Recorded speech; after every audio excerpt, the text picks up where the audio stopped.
Bonjour à toutes et à tous. Alors, niveau logistique, je suis en direct sur Instagram et sur Twitch. C'est pour ça que je vais beaucoup regarder mon écran de ce côté, puisque j'ai un ordinateur pour suivre le chat. Si par hasard quelqu'un m'écrit dans le chat sur Twitch. Voilà pourquoi. J'espère que vous allez bien. Je regarde en même temps un peu partout ce qui se passe. Donc désolée pour s'il y a un petit peu de latence, que ce soit sur une plateforme ou sur l'autre. J'espère que vous allez bien, que vous attaquez cette semaine avec beaucoup de bonne humeur. Et aujourd'hui, on se retrouve pour parler de février sans supermarché. Alors déjà, pour celles et ceux qui ne me connaîtraient pas, je m'appelle Solange, je suis accompagnatrice zéro déchet. Et au mois de février, il y a le défi Février sans supermarché, qui est un défi qui, cette année, court pour la 8e année consécutive. Et le but de ce défi, c'est en fait de faire ses courses partout, sauf au supermarché. Comme ça a l'air assez simple. Eh bien, ça l'est pas forcément, et c'est ce qu'on va voir ensemble aujourd'hui.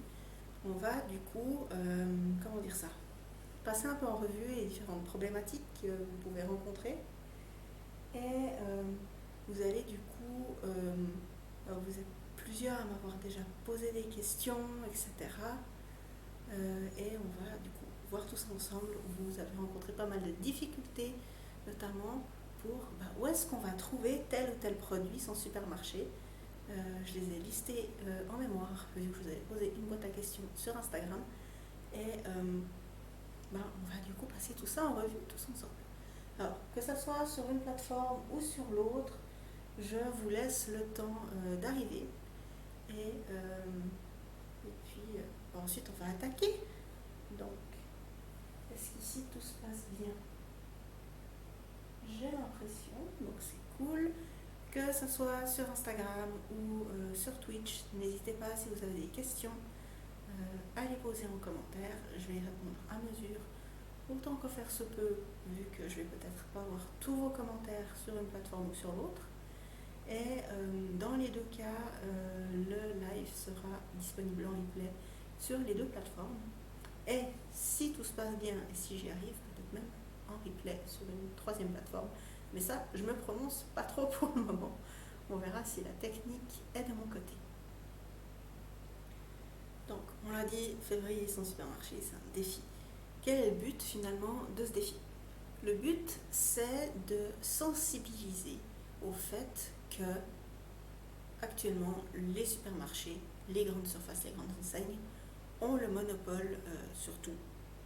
Et elles étouffent finalement les producteurs locaux, les petites structures, etc., qui, elles, font la promotion d'un savoir-faire artisanal, de culture à échelle humaine, etc., etc.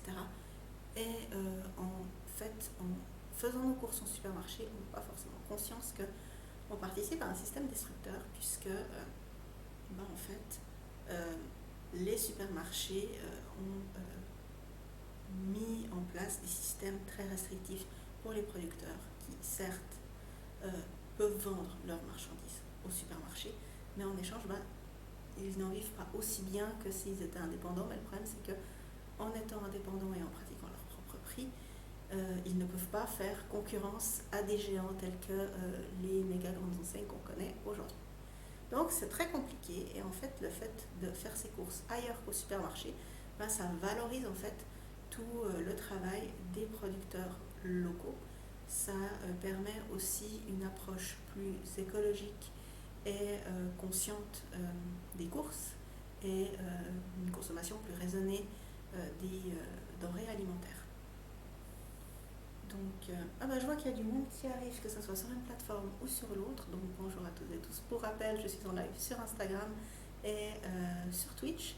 Et dans les deux cas, il y aura une rediffusion, et peut-être même, si tout se passe bien, peut-être que j'arriverai à mettre la rediffusion de Twitch sur une autre plateforme pour qu'elle reste de manière pérenne. Donc, bonjour à toutes, bonjour à tous. Salut Julie, j'espère que tu vas bien. Donc, pour rappel, aujourd'hui, avant je parlais du coup de pourquoi est-ce que c'est important de faire ses courses en dehors du supermarché. C'est principalement pour soutenir les producteurs en leur permettant de vendre leur production à prix juste, et aussi pour indirectement du coup éliminer tous les déchets, tous les emballages liés à l'achat de consommation de produits de supermarché. Oui, alors du coup je tourne la tête pour celles et ceux qui ont raté le début, je tourne la tête parce que j'ai un écran pour suivre le chat sur Twitch. Donc ça va faire un peu ping-pong au départ, mais promis, on s'habitue. Donc, février sans supermarché, ce n'est pas forcément simple de premier abord. Pourquoi ? Parce qu'on n'a pas forcément toutes et tous les clés et les connaissances pour bien faire. Déjà, souvent, on va vouloir se dire, bon, ben, du jour au lendemain, paf, j'arrête le supermarché, je me lance dans le défi, ok, dans l'idée, c'est un peu comme Dry January, du jour au lendemain, pour 30 jours, voilà, en l'occurrence 29 février, bref, on arrête de boire, ben là, c'est pendant 29 jours, on ne va pas au supermarché. Sur le papier, ça peut paraître simple. Après, le problème, c'est qu'on peut très vite se retrouver confronté à des difficultés, et les difficultés qui sont principalement rencontrées sont les suivantes. Déjà, la première difficulté, c'est qu'on se heurte à j'avais prévu d'acheter tel et tel truc, je ne sais pas où les acheter sans supermarché, parce qu'au supermarché, on trouve de tout de suite, tout à portée de main, proche de chez soi. La principale difficulté, c'est qu'on n'a pas connaissance réellement du terrain autour de soi, de ce qu'il y a autour de chez nous, et donc ça fait que on va perdre du temps à tâtonner, à se dire bon, je vais peut-être trouver ça là, on va voir, puis finalement on va pas trouver, on va se dire bon, il va falloir que j'aille ailleurs, etc. Donc au final, on perd du temps. Donc ça donne déjà finalement, on peut se décourager déjà là, parce qu'on se dit mince, d'habitude mes courses pour la semaine, je les fais en 30 minutes, 1 heure, top chrono. Là, à force d'avoir dû aller à tel endroit, j'ai perdu du temps et j'ai toujours pas ce que je cherche. Donc ça peut être très vite décourageant quand on peut se dire facilité, je vais au supermarché. Donc le premier point de difficulté vient de la méconnaissance du terrain, de ce qu'on a autour de chez soi. Et finalement, on ne peut pas forcément s'en vouloir, parce que on n'est pas tous spécialisés en recherche d'information. Il y a tellement d'initiatives qui existent, tellement de petites entreprises qui n'ont pas autant de budget communication que les grands supermarchés, que en fait, si on ne va pas les chercher vraiment, mais en faisant une enquête digne du FBI, et souvent on passe à côté. Et ça, du coup, c'est quelque chose que je fais pour mes clients et clientes via les consultings zéro déchet. Bonjour, je vois qu'il y a l'association Frigo qui est là. Là, typiquement, on a des sujets de compétences qui sont très liés entre le gaspillage alimentaire et le zéro déchet, l'anti-gaspi et février au supermarché. Donc, ce que je disais, c'est que avec mes clients, ça m'arrive régulièrement de leur finalement mâcher le travail sur cette étape de recherche, en leur proposant une cartographie des lieux d'achat proches de chez eux ou de leur travail, etc., pour avoir toutes les clés en fonction de leurs habitudes de consommation, pour finalement pouvoir faire leurs courses sur le supermarché plus facilement. Et donc ça, c'est quelque chose que je propose encore actuellement via les consultings zéro déchet. Donc si vraiment vous vous sentez perdu, etc., n'hésitez pas à m'écrire un petit message à la suite de ce live, et on regardera ensemble qu'est-ce que je peux faire pour vous éventuellement. Donc premier point, méconnaissance du terrain. Second point, où ça c'est pareil dans tout, que ce soit pour le zéro déchet de manière générale, c'est qu'on veut tout faire tout de suite, tout bien.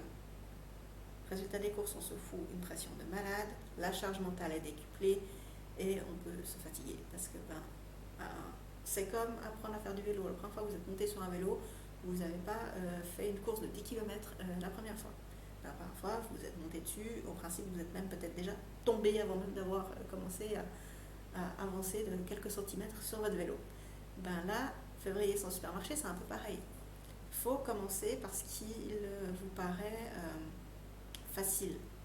C'est-à-dire que plutôt que d'acheter votre pain en grande surface, allez à la boulangerie du village d'à côté, etc.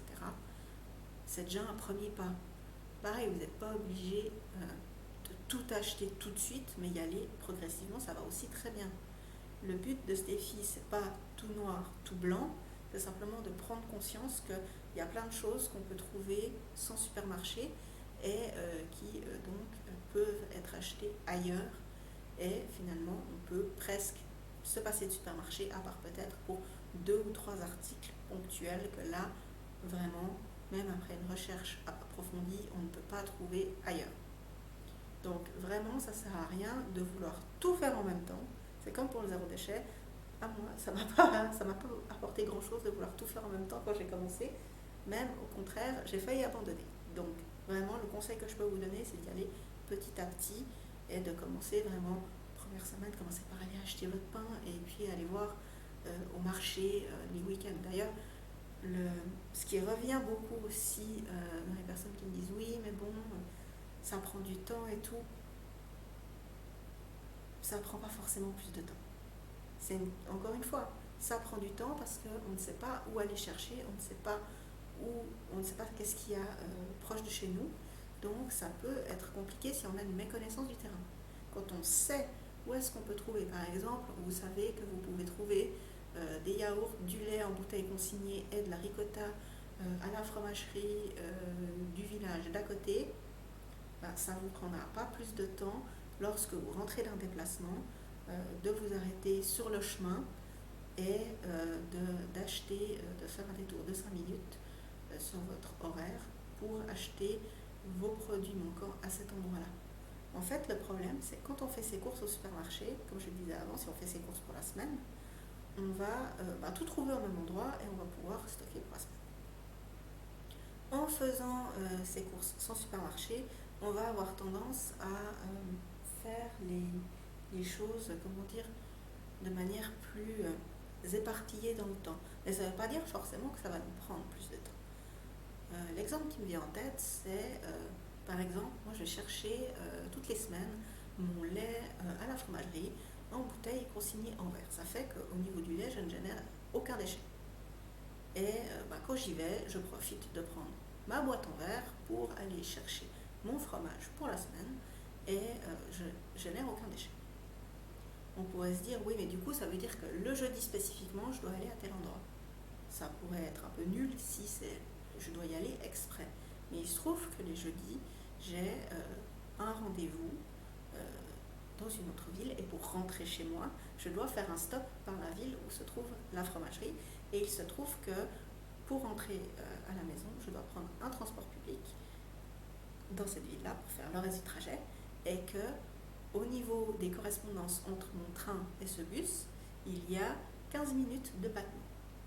Alors, en fait, finalement, ça fait que dans mon trajet, je ne perds pas de temps, vu que c'est du temps que je dois de toute façon attendre, ou au lieu de traîner sur mon téléphone ou de lire un livre à l'arrêt du bus, en fait, je marche 2 minutes, je vais à la fromagerie, je récupère tout et je rentre ensuite avec mon bus sans avoir perdu de temps en fait.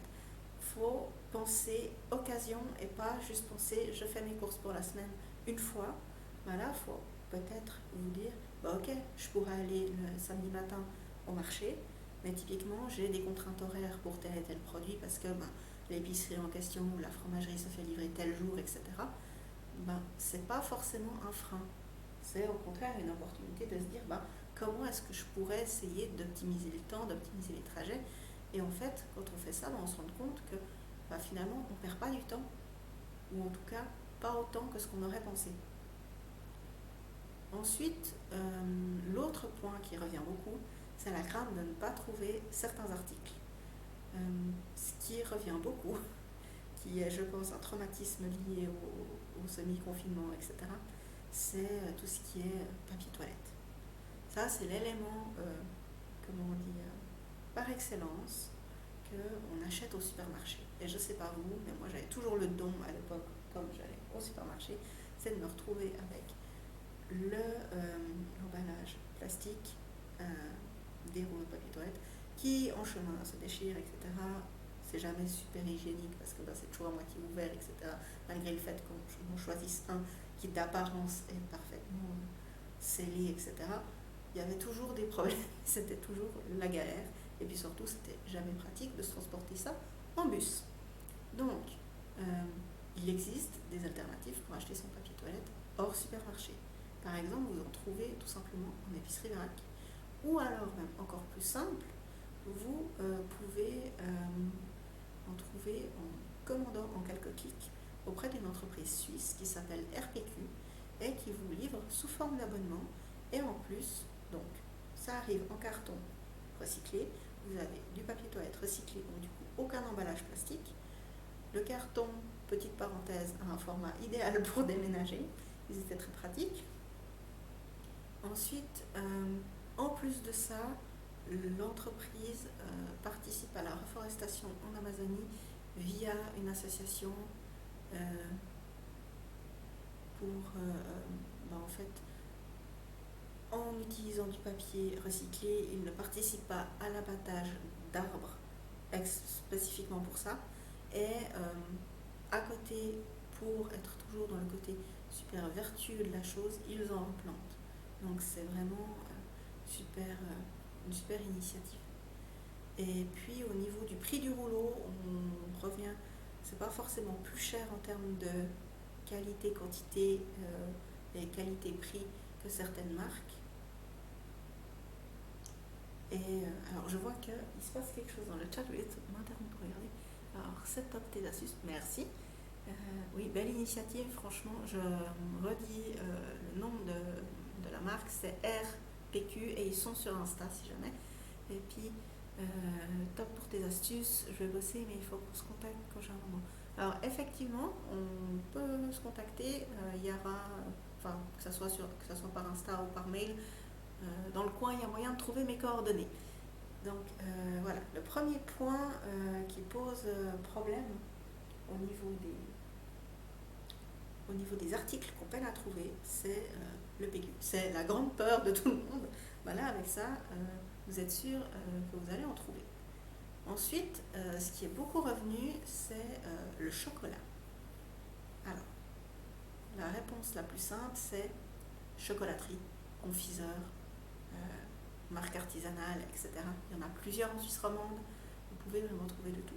Après, le commentaire qui revient, c'est oui, mais c'est pas le même tarif qu'au supermarché. Au supermarché, on peut se trouver des packs de 10 tablettes de chocolat au prix d'une tablette vendue chez un artisan. Il y a une raison toute simple, déjà, c'est que avec ça, vous ne comparez pas quelque chose de comparable. Pour les personnes qui ont suivi mon atelier février sans supermarché ou qui ont déjà suivi un accompagnement avec moi, savent que on ne compare pas ce qui n'est pas comparable. Quand on compare un produit, on ne compare pas juste du chocolat avec du chocolat. Alors, je vois juste les commentaires. Aussi, Maison du Monde, délicieux chocolat, et on les savoure pas de la même manière. Oui, c'est ça, il y a ça aussi, je vais y venir. On compare pas des champignons de Paris avec des truffes. Certes, c'est des champignons, mais c'est pas du tout la même chose. Là, c'est pareil.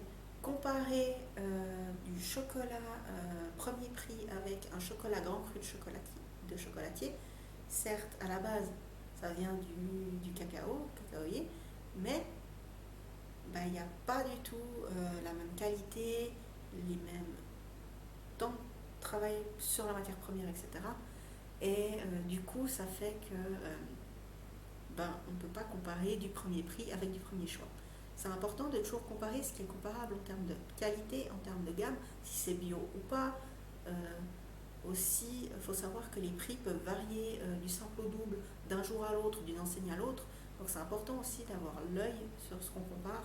Et puis vraiment, je prends aussi cet exemple dans mes accompagnements, dans mes coachings, des gnocchis premier prix, ça ne sera pas du tout la même qualité que les mêmes matières premières que des gnocchis d'un traiteur italien qui va sourcer ses denrées, chercher des produits bio, locaux ou alors de première qualité en provenance d'Italie. Salut Kelly.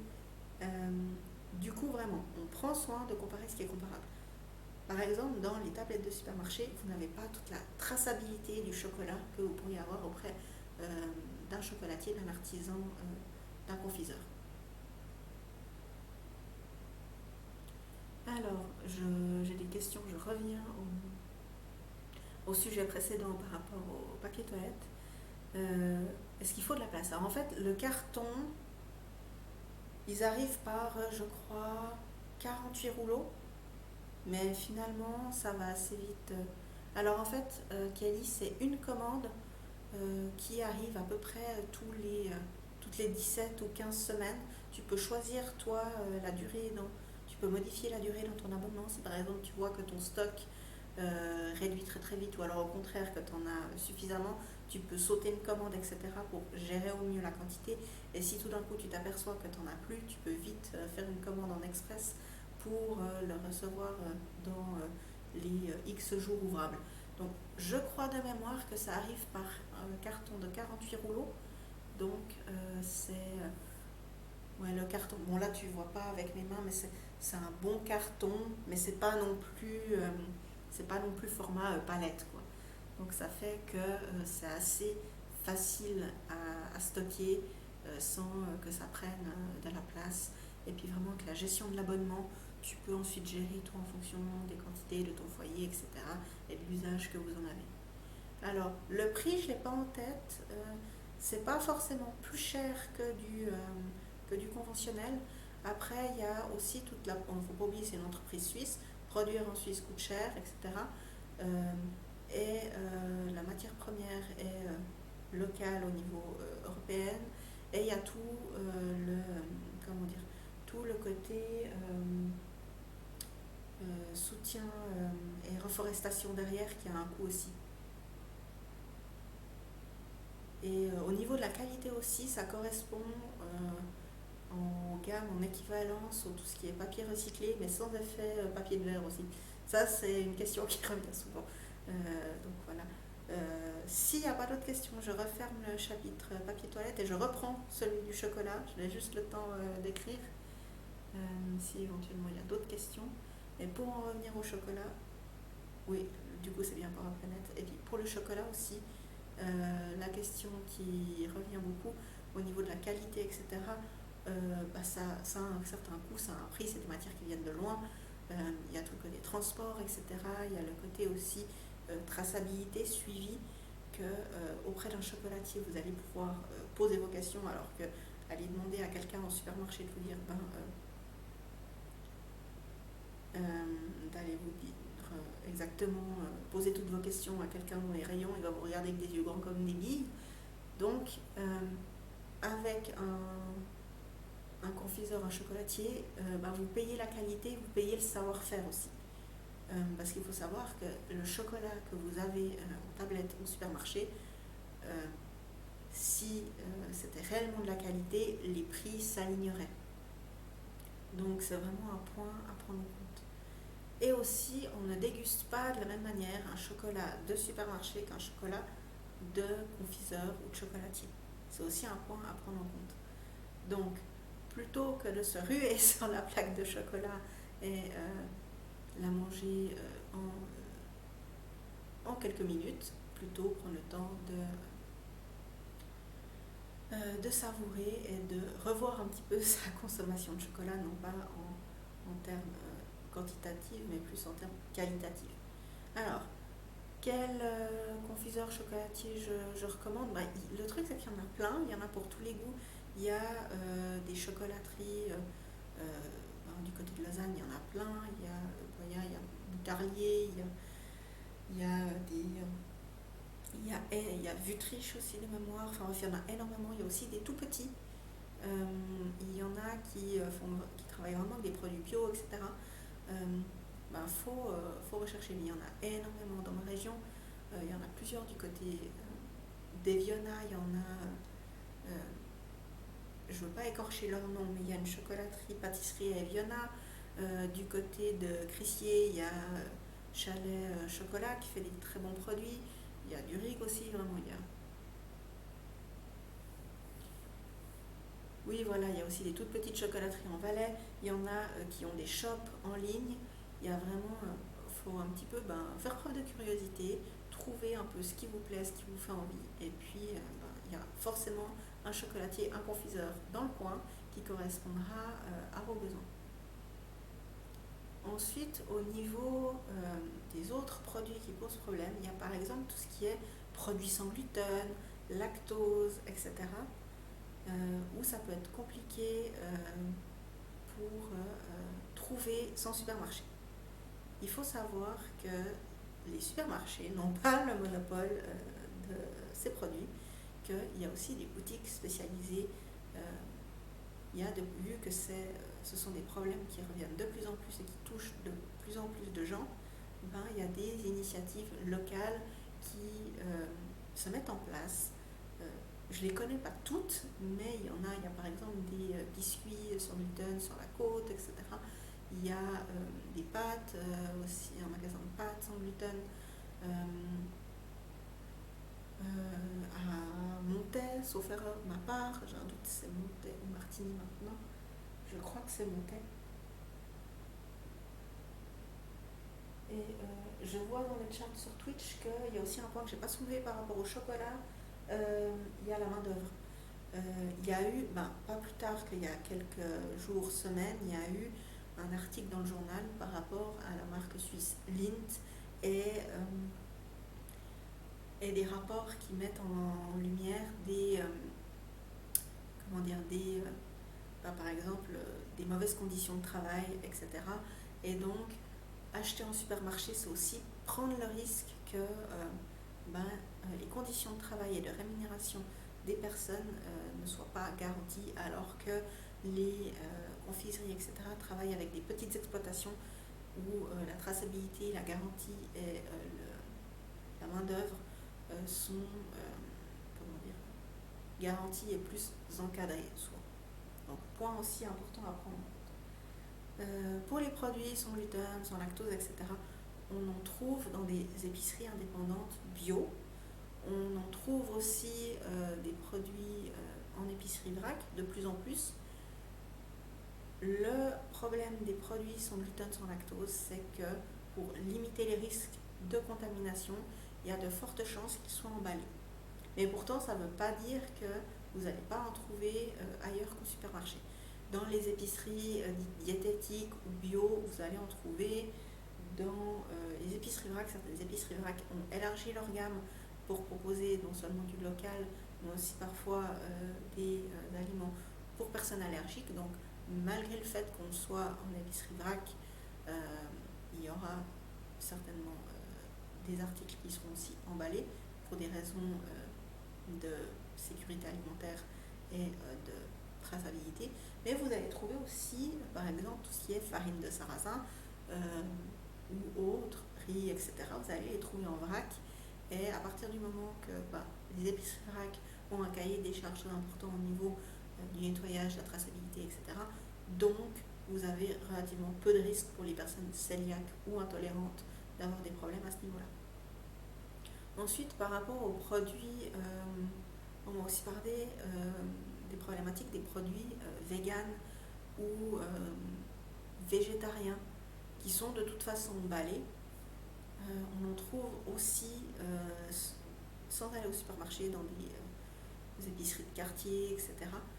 Attention aux épiceries de quartier. On a tendance à croire par exemple que certaines enseignes ne sont pas des supermarchés, par exemple, Bio c'est bon, etc. En fait, il y a des chaînes derrière, des chaînes de supermarchés. Donc, renseignez-vous avant de vous dire « Oh, je vais à l'épicerie locale à côté de chez moi, c'est un indépendant ». Peut-être pas. Donc, faites gaffe à ça aussi, petite parenthèse. Et il y a aussi, par exemple, des produits qu'on trouve difficilement, etc. On pourrait se dire « On ne va pas les trouver sans supermarché ». Pensez aux épiceries du monde. Pensez aux épiceries italiennes, pensez aux épiceries asiatiques, pensez aux épiceries des pays de l'Est, pensez aux épiceries d'Afrique de l'Ouest ou d'Afrique du Nord, etc. Il y a énormément d'épiceries de toutes les contrées du monde possibles et imaginables. Et il y a aussi moyen, si vous n'en avez pas à proximité de chez vous, de commander en ligne. Et pour les produits vegan, il y en a de plus en plus en vrac, sans supermarché par exemple. Pour tout ce qui est protéines de soja texturées, vous pouvez le trouver en vrac. Tout ce qui est sétan, vous pouvez trouver en vrac également. Vous pouvez en trouver sous vide en magasin vrac, des tempeh, etc. Tout ce qui est légumineux, vous allez trouver en magasin vrac, etc. On n'est pas forcément obligé de manger ultra transformé pour manger vegan. Et aussi le lait de soja, on trouve en vrac. Donc ça, c'était le point qui revenait aussi. Lait de soja, crème de soja, on en trouve en magasin vrac, pas forcément en vrac, mais ça se trouve. Et si vous avez la patience et le temps et l'envie, le lait de soja et la crème de soja peuvent être faits maison à partir de fèves de soja que vous allez trouver en vrac. Vous allez les tremper, vous allez les mixer pour arriver au lait de soja, vous allez cuire votre lait de soja pour le rendre digeste, et ensuite, soit vous embouteillez, vous avez votre lait de soja, soit vous faites une manipulation supplémentaire et vous avez de la crème de soja. Donc, c'est possible aussi de faire de cette manière. Pour tout ce qui est produits vegan de manière générale, là, je ne prends pas en compte le côté zéro déchet, mais juste l'aspect produits vegan et aussi également sans gluten, sans lactose. Vous avez la boutique suisse qui s'appelle boutique vegan suisse qui s'appelle Fabulous. C'est un site en ligne. Vous pouvez trouver absolument de tout. Il y a beaucoup de produits sans gluten. Ils commencent aussi à faire un peu du vrac en gros si vous êtes des grands consommateurs. Et puis Kelly me dit qu'elle fait son lait d'amande maison. Ah ben ça c'est top. Et vraiment il y a beaucoup d'options à ce niveau-là. Ensuite, je réfléchis aux alternatives qu'on m'avait dit ou demandé. Si vous êtes dans le chat et qu'il y a des produits que vous avez peur de trouver sans supermarché, n'hésitez pas à les noter. Bon, tout ce qui est fromagerie, si vous avez peur de ne pas trouver mozzarella, ricotta, etc., vous pouvez quand même en trouver en fromagerie. N'hésitez pas aussi à demander si vous pouvez en commander. Ça, on n'a pas forcément le réflexe. On peut, même s'ils n'ont pas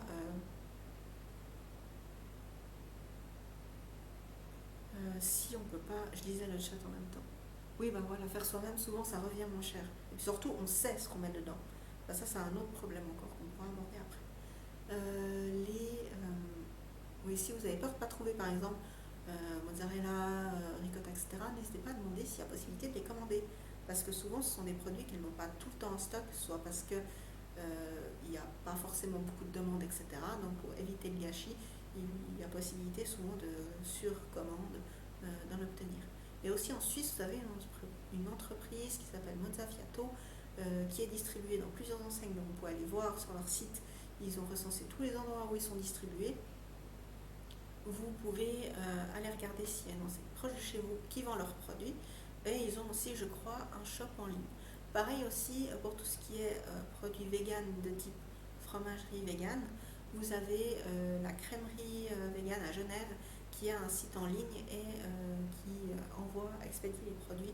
Je ne sais plus par quel moyen, mais il me semble qu'en tout cas ils ont une boutique en ligne. Pour tout ce qui est produits laitiers, si par exemple vous ne trouvez pas tel ou tel produit à proximité de chez vous, vous pouvez commander sur la boutique du Sapalais, qui est une fromagerie, laiterie très connue et qui souvent, c'est de là que vient mon lait en bouteille consignée qui est vendu dans ma fromagerie. Donc vraiment, n'hésitez pas à regarder ce qu'il y a autour de chez vous. Concernant la viande, oui, il y a la boucherie. C'est pas forcément plus cher parce que vous allez acheter la quantité de ce dont vous avez réellement besoin. Et puis, vous pouvez éventuellement aussi demander conseil à votre boucher pour obtenir par exemple, des choses dont on n'a pas l'habitude de cuisiner, parce que souvent on a tendance à se tourner toujours autour des mêmes morceaux. Puis au final, dans un bœuf, il n'y a pas que de l'entrecôte et du steak. Donc il y a aussi la question de, on réduit sa consommation de viande pour des raisons éthiques, écologiques, etc. Mais on a tendance peut-être à se dire, oui, ben, j'en mange moins, mais alors quand j'en mange, j'ai envie de manger un bon morceau. C'est pas forcément une bonne stratégie dans le sens que ben, si vous mangez que du steak ou que de l'entrecôte, ben, il y aura d'autres, ben, tout le reste est perdu. Finalement, tout le reste n'est pas consommé et ça fait qu'il n'y a pas une consommation raisonnée et réfléchie derrière. Donc voilà pour cette parenthèse viande. Ensuite, pour tout ce qui est épicerie sèche, vous allez trouver vraiment absolument de tout en vrac, en magasin vrac. Euh, Ça peut vous paraître cher quand vous allez voir les étiquettes, parce que vous allez voir les prix affichés au kilo. Mais ce qu'il faut savoir, c'est qu'avec le vrac, c'est magique. Si vous avez envie d'acheter seulement 50 grammes d'un produit, c'est possible. Au supermarché, vous ne pouvez pas, vous devez absolument acheter le paquet tel qu'il est conditionné. Je prends toujours, quand je parle à mes clients et clientes, l'exemple du quinoa. Pas tout le monde a déjà goûté du quinoa et pas tout le monde aime. Si vous achetez votre quinoa au supermarché, a priori le paquet le plus petit va être de 250 grammes. Donc vous allez acheter vos 250 grammes de quinoa. À la maison, vous allez faire pour goûter, peut-être aller, soyons fous, 50 grammes. Puis vous allez vous rendre compte qu'en fait vous détestez ça. Donc vous vous retrouvez quand même avec sur les bras 50 grammes de quinoa restant qu'a priori vous n'allez pas cuisiner.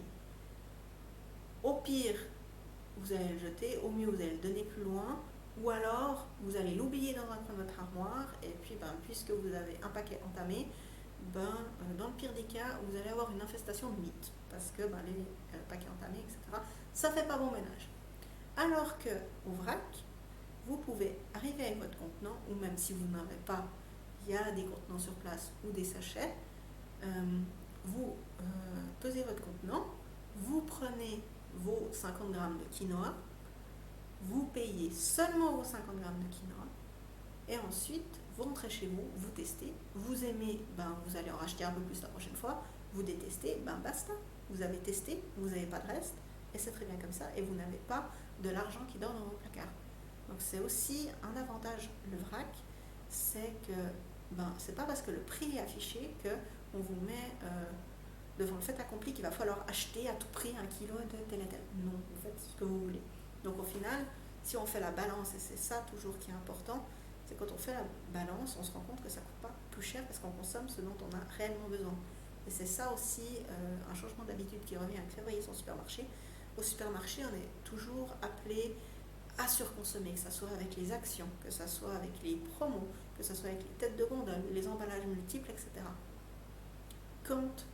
Et puis aussi le problème qu'il y a là autour, c'est que souvent, quand c'est des emballages multiples ou ce genre de trucs, vous dites, tiens, je vais pouvoir congeler, et si c'est de la viande, vous verrez qu'une fois sur deux, c'est de la viande décongelée, donc à la maison, vous ne pouvez pas la congeler ensuite, à moins de la cuisiner. Donc ça fait une contrainte supplémentaire. Ensuite, le problème qu'il y a, c'est qu'au niveau des dates, souvent dans les lots, vous verrez que ce ne sont pas des dates aussi longues que si vous avez acheté le produit simple 3 rayons plus loin. Donc c'est aussi une contrainte à prendre en compte. Donc au final, ça vous fait gaspiller les denrées parce que la date de consommation était plutôt courte et puis ça vous arrangeait pas forcément. Donc tout ça, les promos, les têtes de gondole, les emballages multiples, ce sont vraiment des faux amis. Et on consomme dans son supermarché, mais en fait on s'éloigne de tout ça et on ne se retrouve plus tenté par tous ces éléments parasites qui nous poussent à acheter.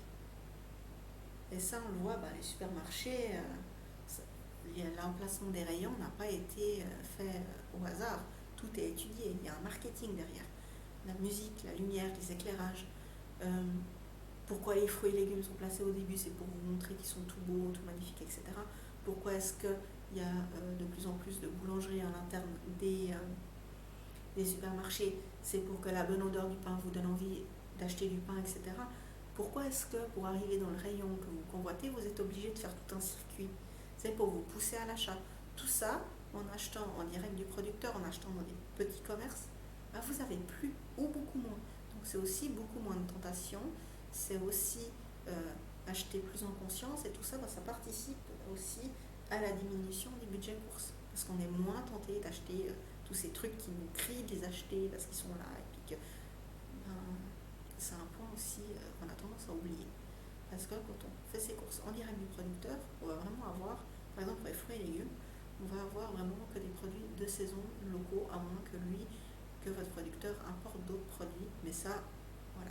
Ça fait que du coup, vous n'allez pas être tenté de vous dire, Ah bah tiens, je vais acheter des fraises en février, parce qu'il y en a. Parce que l'argument des supermarchés pour avoir des fraises en février, c'est oui, mais il y a de la demande. Non, non, Pinocchio, c'est juste que eux veulent en vendre et jouer sur typiquement la Saint-Valentin, etc. Donc, c'est vraiment pas le bon plan. Surtout si vous achetez des fraises en février, vous achetez de l'eau en fait, parce que vous achetez des fraises qui ont le goût de concombre, qui n'ont pas de goût, qui n'ont aucune saveur, qui ont poussé sous serre, chauffé à des milliers de kilomètres.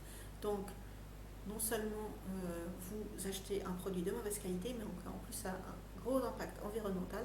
Donc, ce n'est pas pour rien qu'il y a des saisons. Les fruits et légumes de saison sont faits pour pousser à ce moment-là. Ils sont pleins de vitamines et minéraux parce qu'ils ont poussé dans les bonnes conditions. Ils n'ont eu pas besoin de serre chauffée, etc. puisqu'ils sont faits, ils sont acclimatés pour pousser à ce moment-là.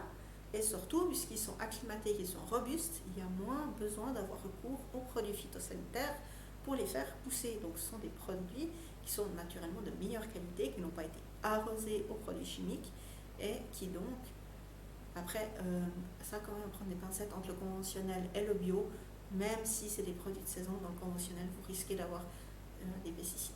Mais dans du bio, beaucoup moins, puisque le cahier des charges en Suisse est très restreint. D'où aussi l'importance de consommer des produits locaux de Suisse, puisque les normes ne sont pas pareilles, déjà rien qu'entre la Suisse et la France. Entre la Suisse et la France, on n'a pas le même usage, les mêmes normes, les mêmes limites, etc.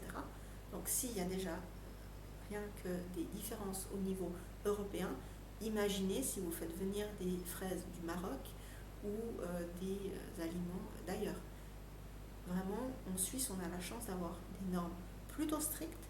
Pareil aussi en ce qui concerne le bien-être animal, etc. Même si tout n'est pas parfait, on a quand même des normes plutôt restrictives et qui vont dans le bon sens. Donc, si vous achetez des produits premier prix, typiquement, surtout au niveau de la viande, c'est ça qui me chagrine le plus, et surtout au niveau des aliments transformés, type nuggets, etc., vous allez rarement, je ne dis pas que c'est pas possible qu'il y en a, mais vous allez rarement trouver des produits à base de viande suisse. Et donc, ça veut dire que en achetant ces produits, vous prenez le risque d'avoir des produits carnés qui ont vu passer, bon déjà qui ont plus voyagé que vous, je sais pas vous, mais moi je pars pas en vacances, c'est pas pour que ma bouffe voyage plus que moi, hein. Voilà. Ensuite, au niveau des produits qui ont été utilisés, etc., vous avez zéro garantie, vous savez pas ce que vous mangez. Et quand on parle de certaines choses, moi ça me paraît important de consommer local, non pas juste pour le côté je soutiens l'économie locale, etc. Mais c'est un fait, quand on consomme local, on soutient l'économie locale, on crée de l'emploi ici, et surtout en consommant local, on participe au maintien de la souveraineté alimentaire. Parce qu'en Suisse, on est un pays enclavé, on est dépendant pour un certain nombre de produits de l'importation. Puis nous, en échange, on en exporte aussi, mais plus on va consommer local, plus on va stimuler l'économie locale, et tout ce qui peut être produit et consommé en Suisse, ça participe à la souveraineté alimentaire, ce qui, de nos temps, on l'a vu avec ce qui s'est passé en Ukraine, etc., on s'est rendu compte qu'on n'était pas autonome sur grand-chose, à croire que tout venait d'Ukraine. Bref. Donc c'est vraiment un point important, consommer suisse pour garder ce côté local et cette souveraineté alimentaire qui est importante. Parce qu'on ne peut pas que dépendre des autres. Alors, quand tout va bien, oui, mais le jour où il y a un pépin dans la matrice, qu'il y a un truc qui va de travers, les autres pays vont plutôt garder pour eux, vu qu'ils ont une population à nourrir. Puis nous, on va se retrouver, c'est ton épouse, on fait quoi? Voilà, c'est aussi un point à prendre en compte. Consommer local, ça a plein de bienfaits. Ça a des bienfaits sur l'économie, ça a des bienfaits sur l'environnement, ça a des bienfaits au niveau du goût, et ça a des bienfaits au niveau... Il m'en manque un. Bref, il va revenir après. Vraiment, manger local et de saison, c'est super important aussi pour le porte-monnaie, parce que ça coûte pas plus cher. Ça coûte plus cher parce que vous avez des a priori, et parce que vous consommez en direct du producteur, comme vous consommez au supermarché, parce qu'on vous a appris à consommer de cette manière, et que ne vous êtes pas déconstruit au niveau de vos habitudes. Donc voilà pour ça. Je suis en train de réfléchir, est-ce qu'il y avait d'autres produits qu'on ne trouve pas en supermarché? Je ne me rappelle plus de toutes les demandes qu'il y avait. Tout ce qui était crème sans lactose, produits vegan, c'est dit, chocolat, le papier toilette, on en a parlé. Je crois qu'on a fait le tour au niveau des produits qui sont difficiles à trouver.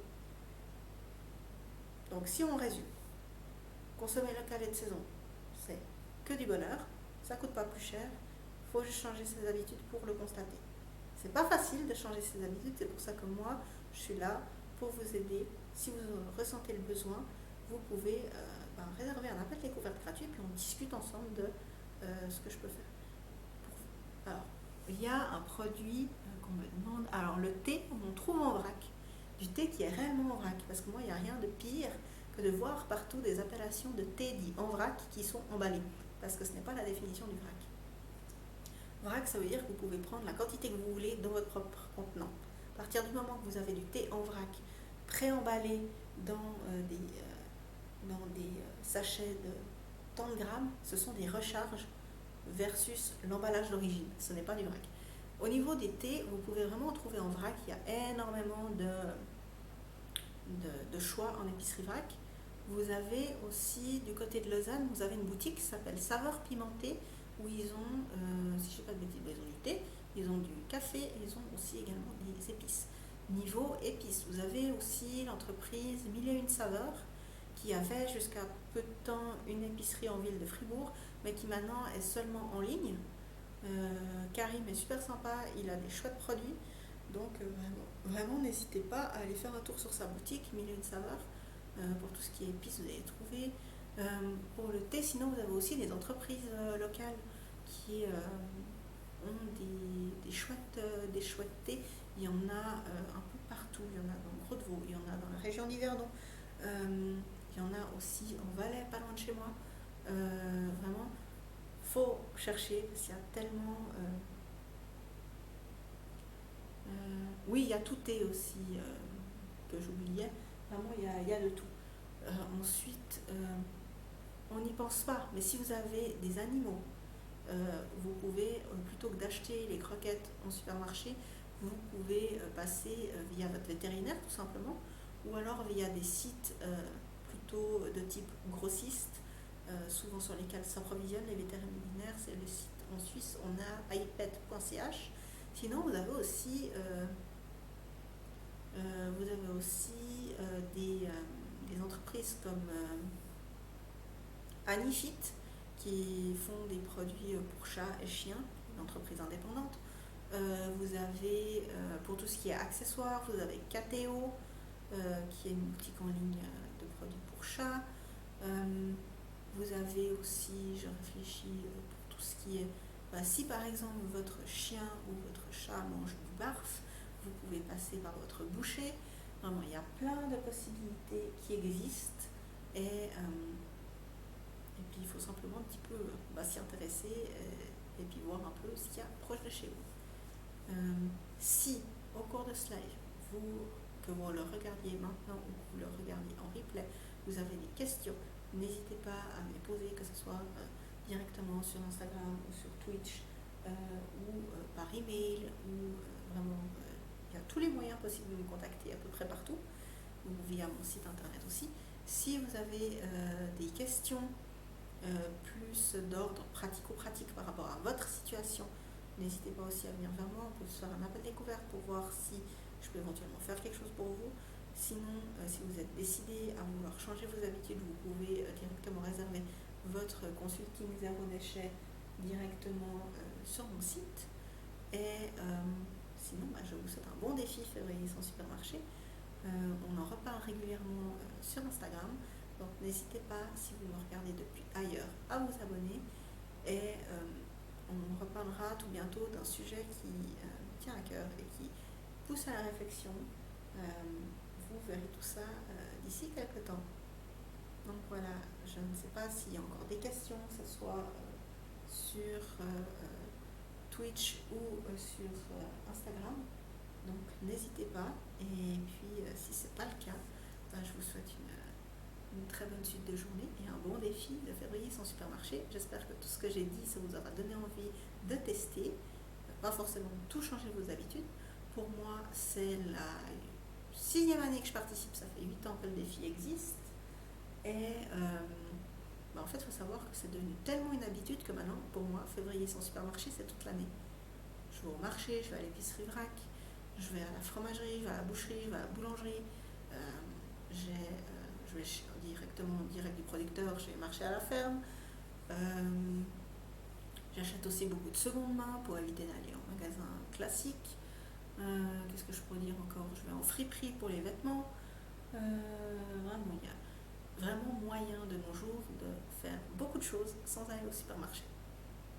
Donc voilà, j'espère que cela vous a plu, que si ce format vous a plu, j'en ferai un petit peu plus souvent.